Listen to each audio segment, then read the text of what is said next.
ಎಷ್ಟೋ ಜನ ಇದೊಂದು ಮಾತು ಕೇಳ್ತಾ ಇದ್ದೀರಾ, ತುಂಬ ಜನ. ಅಣ್ಣ ಮುಂಚೆಲ್ಲ ನನ್ನ ಪಾರಿವಾಳ ಆರ್ತಾಯಿತ್ತು, ಅದಾದಮೇಲೆ ಯಾಕೋ ಆರ್ತಾ ಇಲ್ಲ, ಏನು ಪ್ರಾಬ್ಲಮ್ ಆಗಿದೆ ಗೊತ್ತಾಗ್ತಿಲ್ಲ, ಬಿಟ್ಟ ತಕ್ಷಣ ಬಂದು ಕೂರ್ತಾ ಇದೆ. ಮುಂಚೆಲ್ಲ 3 ಅವರ್ 4 ಅವರ್ 5 ಅವರ್ ಎಲ್ಲ ಆಡ್ತಾ ಇದ್ದಿದ್ದು ಪಾರಿವಾಳ ಅದು ಅಂತ ಎಲ್ಲ ಹೇಳ್ತಾ ಇದ್ದೀರಾ. ಆಯಿತು, ಈಗ ಎಷ್ಟು ದಿನ ಬಂದ್ ಮಾಡಿದ್ರಿ ಅನ್ನೋದು ಲೆಕ್ಕ ಬರುತ್ತೆ. ಈಗ 2 ತಿಂಗಳು 3 ತಿಂಗಳು ಬಿಟ್ಟು ಸಡನ್ನಾಗಿ ಆರಿಸ್ತೀರಾ, 1 ವರ್ಷ ಗ್ಯಾಪ್ ಆದಮೇಲೆ ಆರಿಸ್ತೀರಾ. ಯಾವುದೇ ಪಾರಿವಾಳನಾಗಲಿ ರೆಕ್ಕೆ ಐತೆ ಅಂತೇಳಿ ತೂರಿದ ತಕ್ಷಣ ಆರಲ್ಲ. ಯಾಕೆ ಅಂದರೆ ಅದು ಎಷ್ಟು ದಿನ ರೆಸ್ಟ್ ಆಗಿತ್ತು, ಎಷ್ಟು ದಿನದಿಂದ ಅದು ಆರಿಸಿರಲಿಲ್ಲ, ಅದೆಲ್ಲ ಲೆಕ್ಕಕ್ಕೆ ಬರುತ್ತೆ. ಈಗ ಸಡನ್ನಾಗೆ ರೆಕ್ಕೆ ಐತೆ ಅಂತ ತೊಗೊಂಡೋಗಿ ತೂರ್ಬಿಟ್ರೆ ಅದೇನಾಗುತ್ತೆ, ಸುಸ್ತು ಆಗೋದೇ ಇಲ್ಲ.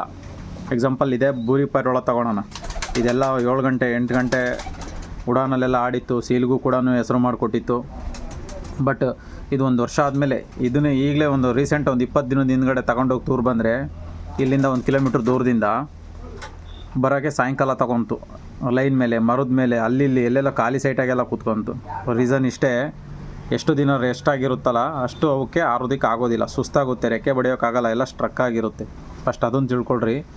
ಅದನ್ನು ಫ್ರೀ ಮಾಡಬೇಕು ಅಂದರೆ ಸ್ವಲ್ಪ ದಿನ ಅದನ್ನು ಫ್ರೀಯಾಗಿ ಉಡಾನ್ ಮಾಡ್ಕೋಬೇಕು. ಅಲ್ಲಲ್ಲೇ 4 ರೌಂಡ್ ಮನೆ ಹತ್ರನೇ ಹೊಡಿಯೋಂಗೆ, ಅಲ್ಲಲ್ಲೇ ಸ್ವಲ್ಪ ಹೊತ್ತು ಛತ್ರಿ ಮೇಲೆ ಕೂರಕ್ಕೆ ಬಿಡಬೇಕು, ಅದಾಗದೇ ಎದ್ದೇಳಬೇಕು. ಇವೆಲ್ಲ ಮಾಡೋಕೆ ಒಂದು 20-25 ದಿನ ಟೈಮ್ ಹಿಡಿಯುತ್ತೆ. ಅದಾದಮೇಲೆ ಸ್ಲೋಲಿ ರಿಕವರ್ ಆಗ್ತವೆ, ಆಡೋಕ್ಕೆ ಸ್ಟಾರ್ಟ್ ಮಾಡ್ತವೆ. ಏಕ್ದಮ್ ತಗೊಂಡೋಗಿಬಿಟ್ರೆ ಆಡೋಲ್ಲ. ಮತ್ತು ಇನ್ನೊಂದೇನು ವಿಷಯ ಅಂದರೆ, ಮುಂಚೆ ಎಲ್ಲ ಆಡ್ತಾಯಿತ್ತು, ಈಗ ಆಡ್ತಾ ಇಲ್ಲ ಅಂದರೆ ಕಾರಣ ಏನಿರ್ಬೋದು ಅಂದರೆ, ನಿಮಗೆ ಮೇಲ್ನೋಟಕ್ಕೆ ಅದರೊಳಗಡೆ ಏನಾರೋ ಒಂದು ಪೇಯ್ನ್ ಆಗಿರ್ಬೋದು, ನೋವಾಗಿರ್ಬೋದು, ಯಾವ್ದಾರೋ ಒಂದು ಏಟಾಗಿರ್ಬೋದು. ಬಟ್ ಅವ್ಯಾವು ಇಲ್ಲದೇ ಸುಮ್ಮನೆ ಅವು ಆಟ ಬಿಡೋಲ್ಲ.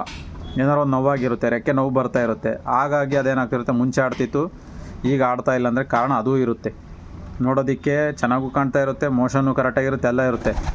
ಹಾಗಾಗಿ ಒಳಗಡೆ ನೋವಾಗಿರ್ಬೋದು. ಸ್ವಲ್ಪ ದಿನ ರೆಸ್ಟ್ ಕೇಳ್ತಿರುತ್ತೆ, ರೆಸ್ಟಿಗೆ ಬಿಟ್ಬಿಡಿ. ಆಡಲ್ಲ ಅಂದಾಗ ಫೋರ್ಸ್ ಮಾಡಿ ಆಡ್ಸೋಕೆ ಹೋಗ್ಬೇಡ್ರಿ. ನಿಮಗೆ ಗೊತ್ತು ತಾನೇ ಅದು ಮುಂಚೆಲ್ಲ ಆಡಿತ್ತು ಅನ್ನೋದು.